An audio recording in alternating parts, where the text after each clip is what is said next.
నమస్కారం. థైరాయిడ్ అనేది మెడ మధ్య స్వరపేటిక కింద భాగాన కాలర్ ఎముక పైన ఉన్న సీతాకోక చిలుక ఆకారంలో ఉండే గ్రంథి.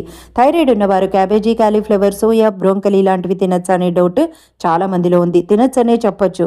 ఎలా తినాలి అంటే ఇవి పచ్చిగా ఎప్పుడు తీసుకోకూడదు. ఉడకపెట్టి తింటే కనుక ఎలాంటి హాని జరగదు. మోతాదుకు మించి అంటే అదే పనిగా రోజు ఈ కూరలు తినటం వలన నష్టం జరగచ్చు. కానీ అవి వచ్చే సీజన్స్లో తగినంత మోతాదును బట్టి ఉడకపెట్టి తింటే ఎలాంటి హాని జరగదని చెప్తున్నారు నిపుణులు. పైగా వీటిలో అనేక ప్రోటీన్స్, విటమిన్స్ కూడా ఉంటాయి కాబట్టి మానవలసిన అవసరం లేదు. డాక్టర్లు సూచించిన థైరాయిడ్ మందులు తప్పనిసరిగా వాడాలి.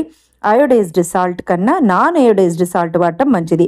తాజా పళ్ళు తినాలి. కరేపాకు ఎక్కువగా తీసుకోవాలి. సబ్జా గింజలు, ఫైబర్ ఎక్కువగా ఉండే కూరలు, పెసలు, పెరుగు, దానిమ్మ పళ్ళు ఇలాంటివన్నీ తీసుకోవచ్చు. రెగ్యులర్గా థైరాయిడ్ టెస్టులు చేయించుకుంటూ వైద్యుల పర్యవేక్షణలో ఉండడం చాలా మంచిది. మీకు ఈ టిప్స్ నచ్చితే తప్పకుండా సబ్స్క్రైబ్ చేయండి.